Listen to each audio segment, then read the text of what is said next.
आज यो वचनको सेवा हेर्नुहुने र पछि पनि यो वचनको सेवामा रहनुहुने हरेकलाई म स्वागत गर्दछु र यहाँहरूलाई जय मसीह भन्दछु। आज फेरि तपाईँहरूको माझमा परमेश्वरले यसरी मलाई उहाँको वचन प्रस्ट्याउनको निम्ति, वचनलाई व्याख्या गर्नको निम्ति यो मौका दिनुभएको छ। उहाँलाई धेरै धन्यवाद छ। र अब हामी आजको वचनको विषयतिर जाँदछौँ र आजको वचनको विषय अलिक मैले फरक तरिकाले लिएको छु। आजको वचनको शीर्षक छ हाम्रो बुर्ज खलिफा भन्दा ठुलो पाप के हो। हाम्रो बुर्ज खलिफा भन्दा ठुलो पाप के हो। यहाँ मैले भन्न खोजेको कुरा के हो भन्दाखेरि बुर्ज खलिफा भनेको चाहिँ कतिजनाले सुन्नुभएको छ होला, कतिजनाले सुन्नुभएको छैन होला। अहिले संसारको सबैभन्दा अग्लो भवन अर्थात् धरहरालाई हामी बुर्ज खलिफा भनेर भन्छौँ। यो दुबईमा पर्दछ, अरबियन देश दुबईमा पर्दछ। मैले यसको बारेमा केही कुराहरू अध्ययन गर्दै थिएँ। यसको उचाइ 828 मिटर अथवा 2717 फिट छ। यो चाहिँ कति अग्लो छ भन्दाखेरि मिटरमा गर्नुहुन्छ भने 828 मिटर अनि फिटमा गर्नुहुन्छ भने 2717 फिट। आफै विचार गर्नुहोस्। र यसलाई चाहिँ अहिलेसम्म संसारको सबैभन्दा अग्लो भवन अर्थात् धरहरा भनेर चिनिन्छ।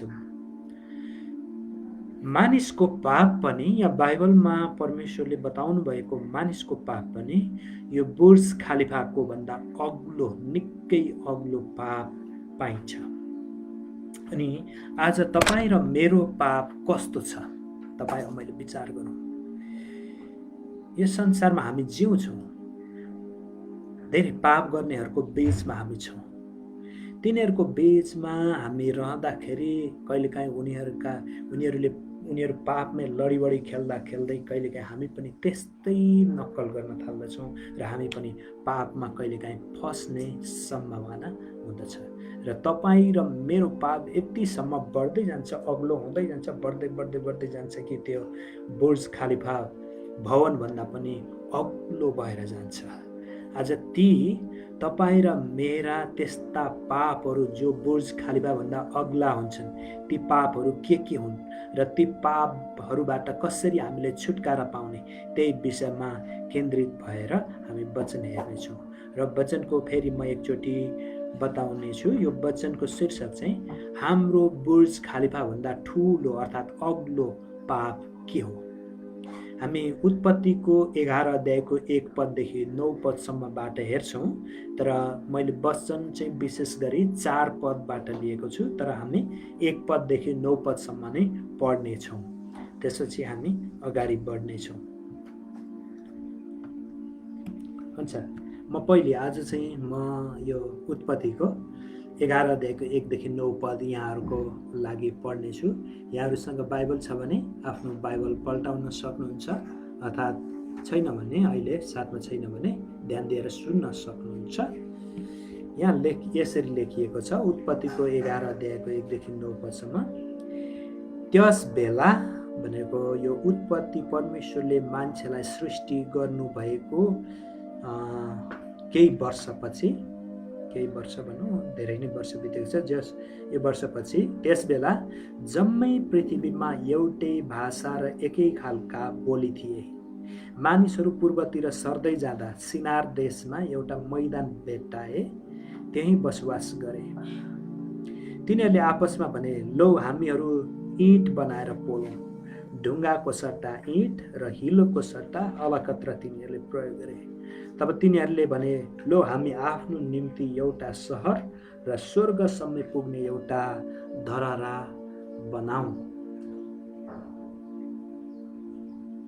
अनि आफ्नो नाउँ राखौँ र हामी पृथ्वीभरि जताततै नछरियौँ।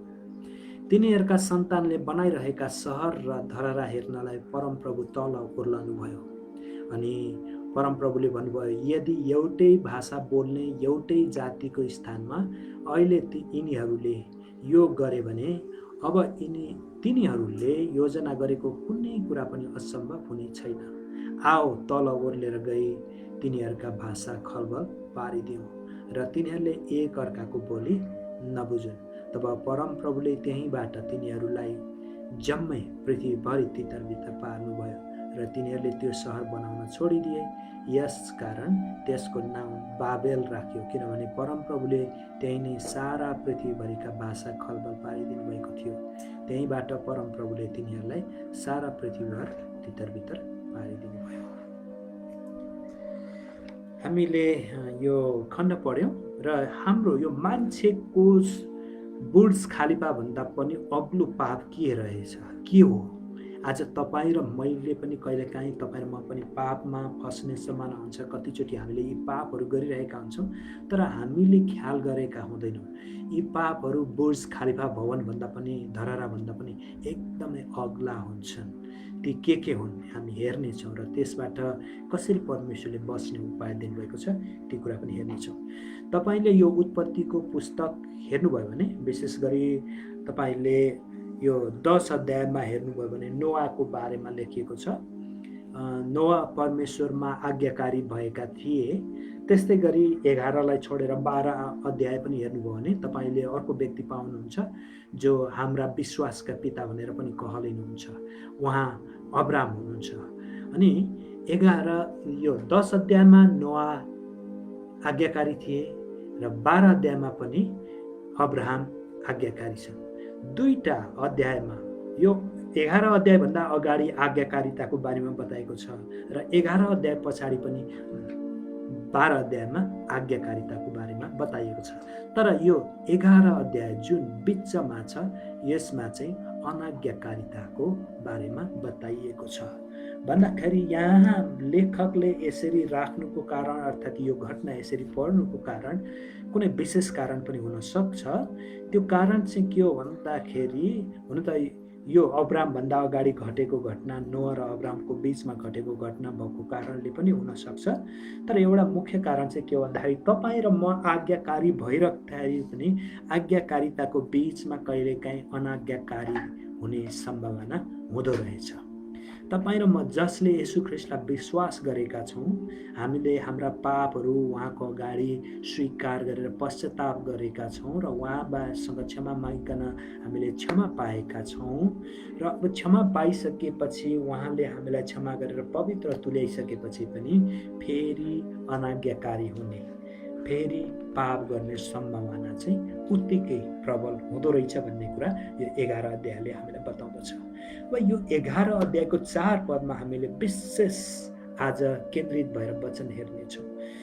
यो मान्छेको बुर्ज खलिफा भन्दा अग्लो पाप के हो त भन्दाखेरि यो 11 अध्यायको 4 पदको पहिलो भाग अनुसार परमेश्वर बिना स्वर्ग प्रवेश गर्न खोज्नु। यिनीहरूको बुर्ज खलिफा भन्दा ठुलो अग्लो पाप चाहिँ के रहेछ भन्दाखेरि परमेश्वर बिना स्वर्ग प्रवेश गर्न खोज्नु। यहाँ 4 पदको सुरुमा यसरी लेखिएको छ, हामी हेरौँ।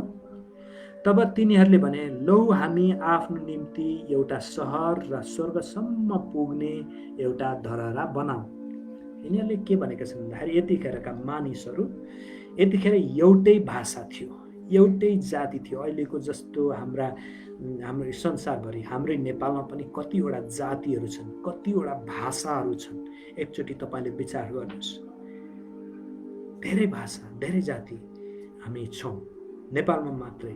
र नेपालदेखि बाहिर अरू देशमा हेर्ने हो भने पनि धेरै जाति र धेरै भाषाहरू छन्। पहिले पृथ्वीमा यो बाबेलको धरहरा बनाउने बेलामा, यो उत्पत्तिको 11 अध्यायको घटना हुने बेलामा यहाँ जम्मा मानिस एउटै जाति थियो। पछि ती जातिहरू त धेरै बनेका रहेछन्, भाषा एउटै थियो। अनि यी मानिसहरूले केही कुराहरू गरे। यिनीहरू बिस्तारै जहाँबाट परमेश्वरले जहाँ यिनीहरूलाई सृष्टि गर्नुभएको हो त्यो सृष्टि गरेको ठाउँदेखि यिनीहरू बिस्तारै बिस्तारै अरू ठाउँहरूतिर फैलदै गए। यिनीहरूको सङ्ख्या बढ्दै गयो। सङ्ख्या बढ्दै गएपछि यिनीहरू फैलदै गए। यिनीहरूलाई एकै ठाउँमा बस्दाखेरि जुन आनन्द थियो, एक प्रकारको खुसी थियो, यिनीहरू छुट्टिन चाहँदैनथे। हुन त मान्छे स्वभावले नै के हुन्छ, बिछोडिन चाहँदैन। एकै ठाउँमा रहन चाहन्छ। तर कहिलेकाहीँ हाम्रा काम, हाम्रा विभिन्न कुराहरूले गर्दाखेरि हाम्रा व्यवसाय, बच्चाहरूको पढाइ, हाम्रो पढाइ अनि हाम्रा अरू करियर भविष्यका अर्थात् हाल वर्तमानका हाम्रो जीविकोपार्जन गर्ने कुनै पनि उपायहरू यी कारणले गर्दाखेरि अर्थात् परिवारका सदस्यहरू कतै सरेको कारणले गर्दाखेरि हामी एकै ठाउँमा बस्न सक्दैनौँ। विभिन्न ठाउँमा हामी छरिन थाल्दछौँ। यो मान्छेहरूमा पनि यस्तै भएको कारणले यिनीहरू छरिन थाले। अनि यिनीहरूले के गरे भन्दाखेरि घर बनाउनको निम्ति पहिले प्रयोग गरिने चाहिँ ढुङ्गा, प्राकृतिक कुराहरू ढुङ्गा र माटो, हिलो प्रयोग गरिन्थ्यो घर बनाउनको निम्ति। अनि यिनीहरूले त्यो ढुङ्गाको सट्टामा अरू केही कुरा गर्न सकिन्छ कि भनेर सोचे। अनि उनीहरूले ढुङ्गाको सट्टामा एउटा बलियो त्यस्तै हलुको ढुङ्गा भारी हुन्थ्यो अनि जताततै नपाइने यिनीहरूले चाहिँ के गरे, माटोबाट इँटा बनाए। अनि इँटालाई चाहिँ अब ढुङ्गालाई हिलोले भनौँ न हिलो राखेर अनि हिलोमाथि ढुङ्गा राख्दै पर्खाल निर्माण गर्दथे, भित्ता निर्माण गर्दथे पहिले। यिनीहरूले चाहिँ पछि अलकत्रको आविष्कार गरे अनि यिनीहरू यसमा सफल भए।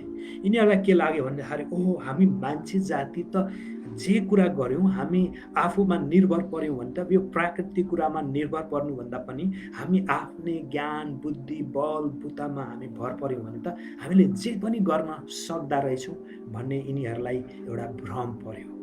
हुन त मान्छेका नजरमा प्राय सबै कुराहरू झन्डै सबै कुराहरू सम्भव छन्। कारण के हो भन्दाखेरि मानिस परमेश्वरको स्वरूपमा सृष्टि भएको हो अनि परमेश्वरमा कुनै कुरा पनि असम्भव छैन। त्यही उहाँको स्वरूपमा सृजिएको कारणले मान्छे हुन त स्वरूप उहाँ सक्कल बमोजिम नक्कल त कहिले पनि हुन सक्दैन, तर पनि सक्कलका केही गुणहरू नक्कलमा पनि हुन्छन्।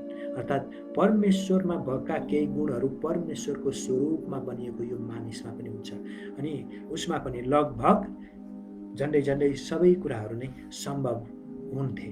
त्यसकारण यिनीहरूले नयाँ कुरा आविष्कार गरेपछि यिनीहरूमा एक प्रकारको अहङ्कार आयो। अहङ्कार आइसकेपछि यो 4 पदको सुरुमा लेखेको छ, यिनीहरूले भन्छन् हामी एउटा सहर बनाऊ र स्वर्गसम्मै पुग्ने धरहरा बनाऊ।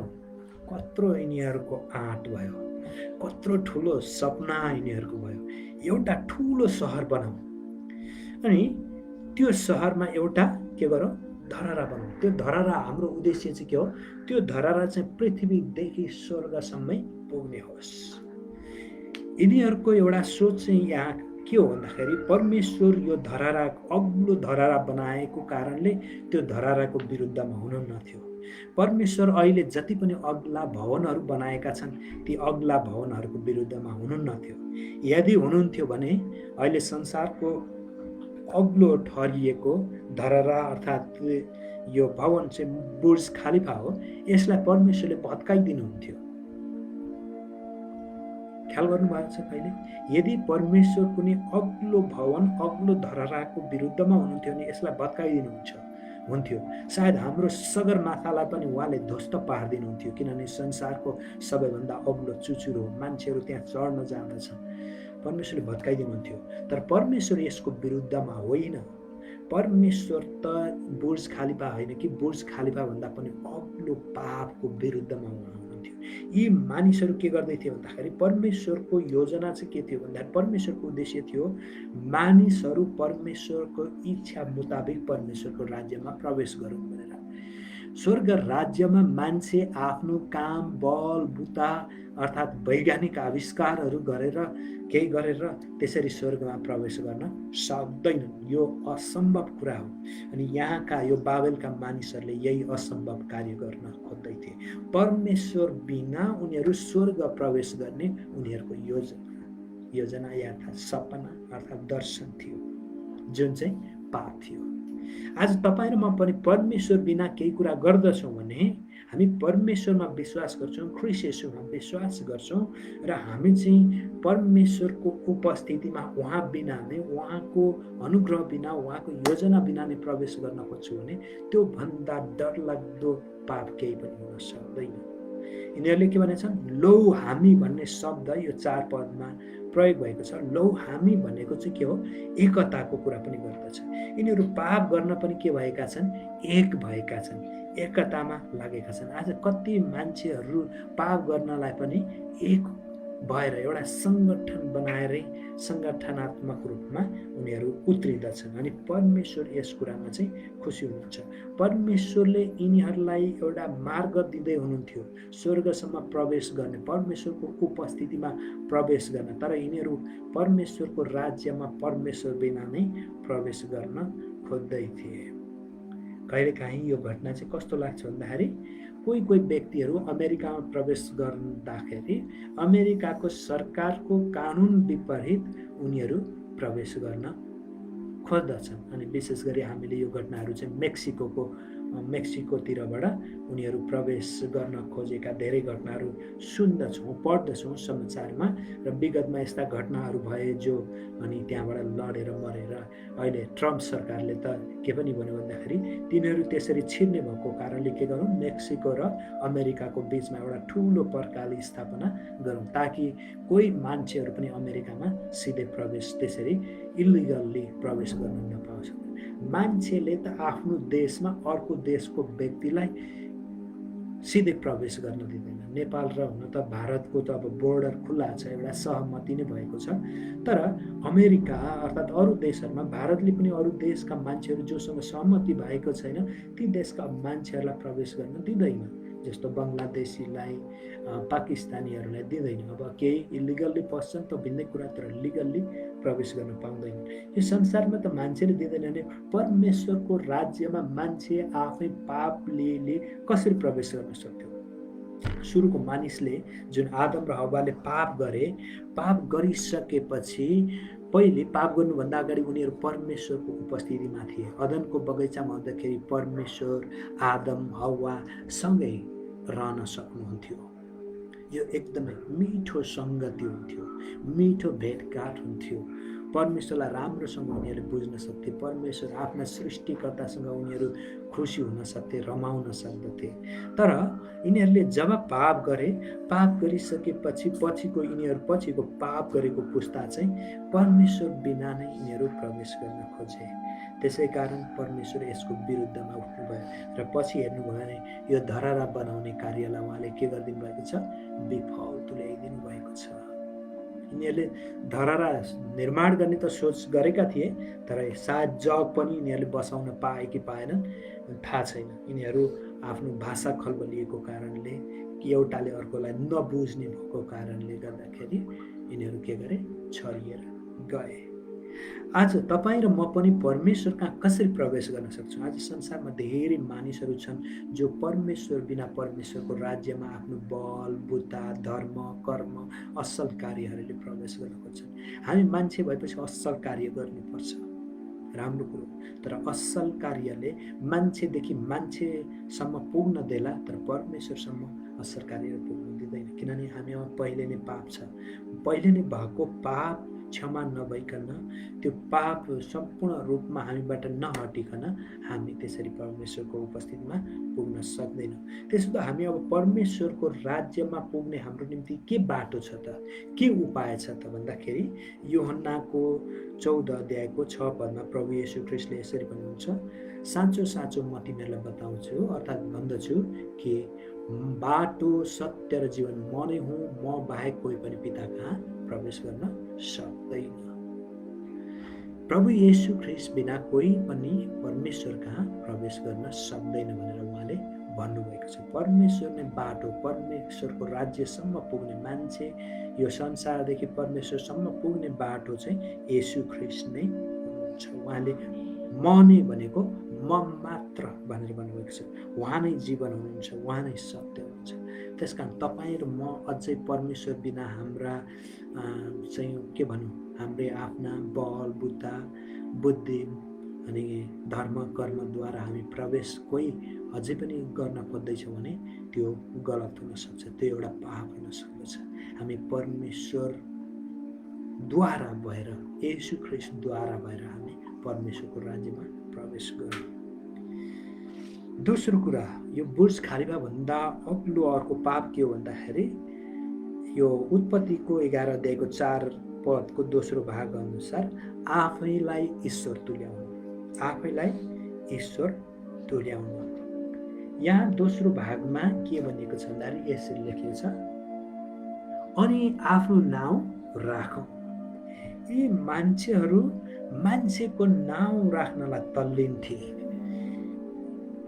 उनीहरू शक्तिशाली भएर स्वर्गसम्म पुग्ने, अब अरू कुनै नाम, यस पृथ्वीमा अरू कुनै नामलाई यिनीहरूले अस्तित्वमा रहन नदिने विचार गरेको थिए। आफ्नो नाम मात्रै राख्ने उनीहरूले विचार गरेका थिए। मान्छे बाहेक कोही शक्तिशाली छैन भन्ने कुरा उनीहरू स्थापित गर्न चाहन्थे। आज पनि यो संसारमा हामी यस्ता भएका छौँ। मैले इको थियोलोजी पढ्दै थिएँ। इको थियोलोजीमा चाहिँ मान्छेको एउटा सोच के भएको छ भन्दाखेरि हामी मानिस सृष्टिको सबैभन्दा प्रमुख प्राणी हौँ, मान्छेभन्दा ठुलो केही छैन। त्यही भएर मान्छेले के गर्यो, सम्पूर्ण प्राणीलाई तुच्छ ठान्न थाल्यो, अरूलाई उसले नाश गर्ने। अनि यो प्राकृतिक कुरालाई पनि मान्छे नै सबै कुरा हो, त्यसकारण अरू कुरा मान्छेका निम्ति भएको कारणले यिनीहरूलाई मान्छेले जे जसरी प्रयोग गरे पनि हुन्छ भनेर प्राकृतिक कुराको विनाश गर्नतिर लाग्यो। आज त्यही भएर के भएछ, पृथ्वीमा तातो बढिरहेको छ। तातो बढेको कारणले समयमा वर्षा नहुने, वर्षा हुँदाखेरि पनि धेरै वर्षा हुने, अनि बाढी आउने, पहिरो जाने, अनि प्राकृतिक विपत्तिहरू धेरै आउने, धेरै कति ठाउँमा अनि खडेरी लागेर, डढेलो लागेर, अनि अस्ट्रेलियामा कति दिनसम्म आगो रह्यो हैन, क्यालिफोर्नियाको जङ्गल, ब्राजिलको अमेजनमा, यी यस्ता यस्ता नेपालकै कुराहरूमा पनि यस्ता कुराहरू भइरहेछ। अफ्रिकाको जङ्गलमा, अफ्रिकामा कति जङ्गली जनावरहरू पानी नभएर मरे। अनि यस्ता कुराहरू, मानिसहरू पनि खडेरी भएको कारणले, केही नउब्जेको कारणले मरिरहेका छन्, खानेकुरा नभएर। यस्ता कुराहरू भएको छन्। मान्छेले आफ्नो नाम राख्नको निम्ति हिजो आज मान्छे धेरै सबल देखिएको छ। मान्छे जे कुरा पनि गर्न तल्लीन भएको छ। अहिले यो कोरोनाको महामारी छ, महामारीमा पनि मान्छेले सङ्घर्ष गरिरहेछ यो कोरोना महामारीप्रति कसरी विजय पाउनु भनेर।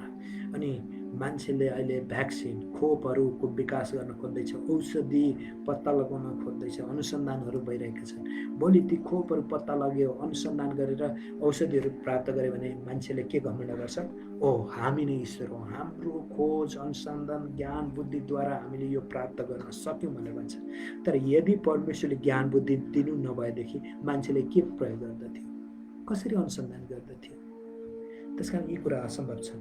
मान्छेले आफ्नो नाउँ राख्न खोज्दछ। हिजो आज मान्छे जो पनि जे कुरा गर्न खोज्दछ त्यसमा मान्छेले के गर्छ, आफ्नो नाउँ राख्न खोज्दछ। राहतको नाममा गरिबलाई राहत दिने भन्छन्, तर गरिबलाई दिएको राहत भन्दा उनीहरूले आफ्नो नाम फेसबुकमा राख्न खोजेको, आफू प्रसिद्ध हुन खोजेको धेरै कुरा प्रकट हुँदछ। फेसबुकमा फोटो, राहत दिएको फोटो राख्नु गलत भन्न खोजेको होइन, कसलाई दिएको, के कार्य गर्दैछ भन्ने कुराहरू, कस्ता एक्टिभिटिज भएका छन्, कहाँ कहाँका मानिसले पाएका छन् भनेर देखाउन एक हिसाबले त्यति नराम्रो नहोला। तर आफैलाई ठुलो तुल्याउनको निम्ति त्यसरी राखिन्छ भने त्यो चाहिँ एउटा पापै हुन्छ। यहाँ यही थियो यो मान्छेहरूको पाप। उनीहरूले चाहिँ धरहरा बनाएर के गर्न चाहन्थे, मान्छेको नाम राख्न चाहन्थे स्वर्गसम्म। हेर मान्छे कति ठुलो प्राणी हो, परमेश्वरको, उसलाई स्वर्ग पुग्नको निम्ति परमेश्वरको आवश्यकता पर्दैन, परमेश्वरले प्रवेश गर्न नदिए पनि मान्छे आफ्नै शक्तिले पुग्न सक्दछ भन्ने उनीहरूको सोच थियो र त्यही नाम राख्न चाहन्थे। परमेश्वरको योजना यसरी नामै, मान्छेको नामै राख्न नदिने भन्ने होइन। परमेश्वरको योजनामा यो कुरा पनि पर्दथ्यो। तपाईँले हेर्नुभयो भने उत्पत्ति 12 अध्यायको 2 पदमा हेर्नुभयो भने परमेश्वरले त्यहाँ अब्राहमलाई के भन्नुहुन्छ, म तेरो नाउँलाई प्रसिद्ध गराउनेछु। यदि कोही होचिन्छ भने, परमेश्वरको अगाडि होचिन्छ भने परमेश्वरले त्यसलाई आफ्नो समयमा के गर्नुहुन्छ, माथि उचाल्नुहुन्छ। यदि कसैले परमेश्वरलाई उचाल्छ भने परमेश्वरले त्यसको नाउँलाई उचाल्नुहुन्छ, प्रसिद्ध तुल्याउनुहुन्छ। तर परमेश्वर बिना नै उसले आफैलाई उचाल्छ भने परमेश्वरले त्यसलाई के गर्नुहुन्छ, होच्याउनुहुन्छ। यहाँ बाबेलमा भएको पाप यही हो। यिनीहरूको बाबेलको यो बुर्ज खलिफा भन्दा अग्लो पाप चाहिँ के हो भन्दाखेरि आफैलाई ईश्वर तुल्याउनु। यिनीहरू आफ्नै नाम राख्न चाहन्थे। तपाईँले हेर्नुभयो भने उत्पत्तिमा पनि यही कुरा हामी पाउँदछौँ। सुरुमा 3 अध्यायमा होइन, जब परीक्षा आयो आदम र हव्वालाई, एउटा परीक्षा उनीहरूमा आएको के थियो, यदि यो फल खायौँ भने हामी के हुनेछौँ, परमेश्वर जस्तै हुनेछौँ। उनीहरूको यो भ्रम हो। त्यो फल खाएपछि उनीहरू शैतानले परीक्षा गयो, यो फल खायो भने त तिमीहरू परमेश्वर जस्तै हुन्छौ भनेर उसले भन्दियो। अनि उनीहरूलाई पनि हामी यदि परमेश्वर जस्तै हुन्छौँ भने कति परमेश्वरकै आज्ञा मानेर हामी हिँड्ने, हामी नै सर्वा परमेश्वर जस्तै सर्वज्ञानी सर्वव्यापी सर्वशक्तिमान भयो भने हामीलाई कसको के खाँचो, हामी नै आफ सबै कुरामा आफै हुनेछौँ भन्ने उनीहरूको एउटा भ्रम थियो। फल खाएर परमेश्वर जस्तै त भएन नि यिनीहरू। परमेश्वरले अब्राहम आज्ञाकारी भए, अब्राहमको नामलाई परमेश्वरले प्रसिद्ध तुल्याउनु, उनको नाम रह्यो। आजसम्म नि अब्राहमको नाउँ हामी उच्चारण गर्छौँ, हामी अब्राहमलाई हाम्रा विश्वासका पिता भन्दछौँ। र आदम र हव्वाको पाप पनि यही थियो। आज तपाईँ र म कस्तो अवस्थामा छौँ? हामी अहिले यो लकडाउनको समयमा के कसरी हातमुख जोड्ने भनेर हामी लागि परेका छौँ। परिश्रम गर्नु, आफ्नो दैनिक आवश्यकताको निम्ति केही न केही उपायहरू खोज्नु खराब होइन, यो आफैमा खराब होइन, असल कुरा हो। तर के हामीले यस्तो अवस्थामा परमेश्वरको खोजी गरिरहेका छौँ? के परमेश्वरभन्दा अगाडि आफूलाई राखिरहेका छौँ कि मैले नै गर्नु, परमेश्वरले केही गर्नुहुन्न भन्ने हो कि? वचन सङ्ग्रह लेखकले त भन्दछन्, हे परमेश्वर, मेरो प्राणले मरुभूमिमा हरिण झैँ तपाईँको तृष्णा गर्दछ। अनि त्यस्तै अर्को खण्डमा उनले भन्छन्, म मेरा प्रभुलाई कहिले भेटौँ भनी रातभर रोएर मेरो सिरानी मेरो आँसुले भिजाउँदछु भनेर भन्छन्। वचन सङ्ग्रह लेखकमा कति धेरै तृष्णा छ, परमेश्वरलाई कहिले भेट्ने भनेर उनी के गर्छन्, कतिखेर भेटौँ भनेर राति ओछ्यानमा पनि परमेश्वरकै निम्ति कतिखेर भेट्न जाउँ भनेर उनी परमेश्वरलाई भेट्न नपाएकोमा शोक गर्दै रुँदै दुखित हुँदै रुँदै उनको रुँदा उनको आँसुले सिरानी तकिया नै भिजाउँदछ।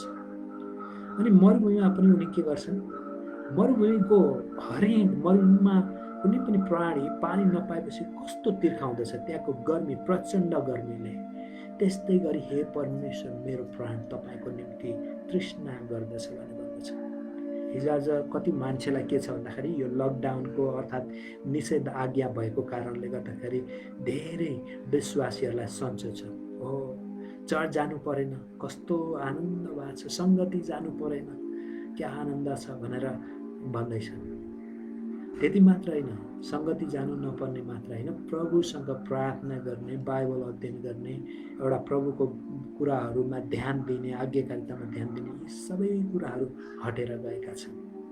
उनीहरू प्रभुदेखि धेरै टाढा भएका छन्। यो प्रभुदेखि टाढा हुन खोज्नु, आफ्नै नाउँलाई अगाडि आफ्नै स्वार्थ मात्रै खोज्नु, यही नै बुर्ज खलिफाभन्दा अग्लो पाप हो। त्यसकारण तपाईँ र मेरो प्राण पनि के होस्, परमेश्वरको निम्ति रात दिन तिर्खाओस्। आमेन। मण्डली भवनमा सङ्गतिमा जान नसके पनि अनलाइनमा कहिलेकाहीँ इन्टरनेटको सुविधा नभएर अर्थात् मोबाइल कम्प्युटर नभएको कारणले अनलाइन सङ्गति गर्न नपाए पनि कुनै न कुनै कारण नभए तापनि हामी के गरौँ, हामी परमेश्वरलाई आफ्नै ओछ्यानमा भए पनि, आफ्नै घरमा आफ्नै कोठामा भएर पनि परमेश्वरको तृष्णा गरौँ। आमेन। परमेश्वरलाई हाम्रो प्राण चाहिँ परमेश्वरको निम्ति तिर्खाओस्, कतिखेर परमेश्वरलाई भेटौँ भनेर त्यसको निम्ति हामी एकदम इच्छुक भएर लागिरहौँ। र तेस्रो यिनीहरूको बुर्ज खलिफाभन्दा अग्लो पाप चाहिँ के थियो भन्दाखेरि यो 4 पदको उत्पत्तिको 11 अध्यायको 4 पदको अन्तिम भाग अनुसार परमेश्वरको योजनालाई लत्याउनु, परमेश्वरको योजनालाई लत्याउनु। यिनीहरूले के गरेका छन्, 4 पदको अन्तिममा यसरी लेखेछ, र हामी पृथ्वीभरि जताततै नछरियौँ। पृथ्वीभरि जताततै नछरियौँ। यिनीहरूको उद्देश्य एउटै सहर बनाऊ, एउटा धरहरा बनाएर त्यो धरहरा नाम राखेर त्यही धरहराको वरिपरि त्यो धरहरालाई हेरेर हामी एक ठाउँमा रहौँ भन्ने यिनीहरूको योजना थियो। परमेश्वरको योजना त्यो थिएन। तपाईँले उत्पत्तिको एक अध्यायमा पनि हेर्नुभयो भने त्यसका परमेश्वरको योजना चाहिँ के थियो भन्दाखेरि फल्दै फुल्दै वृद्धि हुँदै जाओ र पृथ्वीमा भरिँदै जाओ भनेर परमेश्वरको इच्छा थियो। तर यहाँ यो बाबेलको धरहरा बनाउँदाखेरि यी मान्छेहरू परमेश्वरको योजना अनुसार फल्दै फुल्दै वृद्धि हुँदै नै इच्छा गरेका थिएनन्। यिनीहरू फल्दै फुल्दै वृद्धि त हुँदै थिए, तर पृथ्वीभरि भरिएर नजाने, एउटै सहर बनाएर त्यही सहरमा सीमित हुने यिनीहरूको योजना थियो। यिनीहरूले परमेश्वरको योजनालाई लत्याइरहेका थिए। अनि यो परमेश्वरको योजनालाई लत्याउनु चाहिँ एउटा बुर्ज खालिफा भन्दा पनि अग्लो पाप यिनीहरूको थियो। कहिलेकाहीँ हामी पनि के गर्दछौँ भन्दाखेरि परमेश्वरको योजना तपाईँ र मेरो निम्ति के छ हामी बुझ्दैनौँ। अन्त परमेश्वरले मेरो योजना यो हो तेरो निम्ति भनेर ठ्याक्क आएर अगाडि भनिदिने होइन। परमेश्वरको योजनालाई बुझ्नको निम्ति हामीले के गर्नुपर्छ? परमेश्वरको वचन यो बाइबल हामीले पढ्नु पर्दछ। यहाँ नै परमेश्वरका योजनाको बारेमा लेखिएको छ। जति हामी पढ्दछौँ परमेश्वरको मेरो निम्ति के योजना रहेछ भनेर हामीले राम्रोसँग बुझ्न सक्दछौँ। त्यसकारण हाम्रो तपाईँ र मैले जेसुकै गरौँ, जेसुकै कदम चालौँ, ती हरेक कदममा कतै परमेश्वरको योजना छ कि छैन भनेर हामीले ख्याल गर्नुपर्दछ र परमेश्वरको योजना अनुसार हामी चल्नु पर्दछ। कहिलेकाहीँ हामी परमेश्वरको योजना अनुसार चल्दैनौँ, हामी बडो होसियार हुनुपर्छ। याकुबको 4 अध्यायको 13 देखि 15 पदमा याकुबले यसरी भन्दछन्, आज वा भोलि हामी फलानु सहरमा जाउँला, त्यहाँ 1 वर्ष बिताउँला र व्यापार गरेर नाफा गरौँला भन्नेहरू अब सुन, भोलि के हुने हो तिमीहरू जान्दैनौ। तिम्रो जिन्दगी के छ? तिमीहरू त तुवालो हो जो केही बेरको निम्ति देखा पर्छ अनि हराइहाल्छ। यसको सट्टामा तिमीहरूले यसो भन्नुपर्ने, यदि परमेश्वरको इच्छा भयो भने हामी बाँचौँला र यस्तो गरौँला उस्तो गरौँला। भन्छ यो अहिलेको समय यो कोरोना भाइरस फैलेको कारणले मान्छेहरू एकदमै त्रसित छन् र बाँच्छु कि बाँच्दिनँ, यो वर्ष पनि म केही महिना बाँच्छु कि बाँच्दिनँ, यदि कोरोना लागिहाल्यो भने म पनि यो महामारीले मलाई लग्ने हो कि भन्ने धेरैलाई डर छ। यो कोरोनाको कारणले मात्र होइन, मान्छे कोरोना नलागिकन पनि कोरोनाले नेपालमा जति मरेका छन्, अस्ति बाढी पहिरो आउँदाखेरि त्योभन्दा पनि कहीँ धेरै मान्छे मरे, धेरै बेपत्ता भए। अनि अरू कारणले पनि भनौँ न, मान्छेहरू आत्महत्या गरेर अरू कारणले पनि मरिरहेछन्। कोरोनाले भन्दा पनि बढी अरू कारणले मान्छे मरिरहेका छन्। त्यसकारण कोरोना नै मुख्य भन्न मिल्दैन। त्यसकारण तपाईँ र मैले के गर्नु पर्दो रहेछ भन्दाखेरि हरेकचोटि प्रार्थना केही काम गर्दाखेरि परमेश्वरसँग प्रार्थना गर्नुपर्दो रहेछ। प्रभु, यसमा तपाईँको इच्छा छ कि छैन? मैले त यसरी योजना बनाएको छु, यदि तपाईँको इच्छा छ भने म योजना अनुसार यसरी बढ्नेछु। तपाईँको इच्छा अनुसार मलाई डोर्याउनुहोस्। तपाईँको इच्छा अनुसार के तपाईँले मैले के गरेको चाहनुहुन्छ, म कस्तो भएको चाहनुहुन्छ मलाई देखाउनुहोस् भनेर उहाँको इच्छा खोज्नुपर्छ। तर यहाँ बाबेलका यी मानिसहरूले परमेश्वरको इच्छा खोजेनन्। यिनीहरू त हामी जताततै नछर्यौँ, उनीहरू आफ्नो इच्छामा मात्रै केन्द्रित थिए।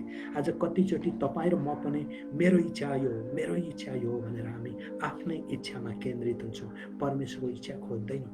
प्रभु येशू ख्रीष्ट पनि शरीरमा आउँदाखेरि उहाँले तपाईँले मत्तीको 26-27 अध्याय त्यहाँ हेर्नुभयो भने तपाईँले के पाउनुहुन्छ?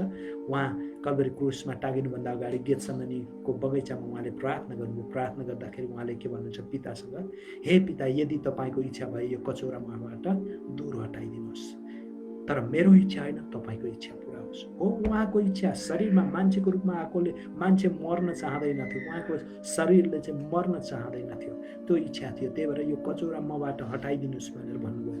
तर फेरि उहाँले के भन्नुभएको छ? मेरो इच्छा होइन तर तपाईँको इच्छा पुरा होस्। आज प्रभु येशू ख्रीष्टबाट हामीले यो कुरा सिक्न सक्दछौँ। मेरो इच्छा यो छ तर मेरो इच्छा होइन, तपाईँको इच्छा पुरा होस् भनेर प्रभुसँग प्रभुको इच्छा हामीले खोज्न सक्दछौँ। त्यसो गरी अनि हामी यो बुर्ज खलिफा भन्दा अग्लो पापबाट बस्न सक्दछौँ। त्यसकारण अन्त्यमा म यही कुरा दोहोऱ्याउन चाहन्छु। मानिसको बुर्ज खलिफा भन्दा ठुलो पाप के हो भन्दाखेरि पहिलो कुरा परमेश्वर बिना परमेश्वरको राज्यमा प्रवेश गर्न खोज्नु, दोस्रो कुरा आफैलाई ईश्वर तुल्याउनु र तेस्रो कुरा परमेश्वरको योजनालाई लत्याउनु। यी तीनवटा कुरा यदि तपाईँ र मैले पनि यही गरिरहेका छौँ भने प्रभुसँग यतिखेर क्षमा मागौँ र प्रभुलाई भनौँ कि प्रभु, तपाईँको राज्यमा म येशू ख्रीष्टद्वारा जीवन पाएको छु, सत्यता पाएको छु र बाटो येशू ख्रीष्टलाई नै पाएको छु। तपाईँमा म येशू ख्रीष्टद्वारा नै आउँदछु। मेरो बल बुद्धा ज्ञान बुद्धि धन सम्पत्ति खानदानी जाति भाषामा म घमण्ड गर्दिनँ। म तपाईँमै पुरा भरोसा गर्दछु। म मेरो नामलाई राख्न चाहन्न, मलाई नै उचाल्न चाहन्न, तपाईँ परम प्रभुलाई म उचाल्दछु। हरेक मेरो जीवनका मेरा हरेक एक्टिभिटिज क्रियाकलापहरूमा तपाईँ परमेश्वरलाई मैले उचाल्न सकूँ।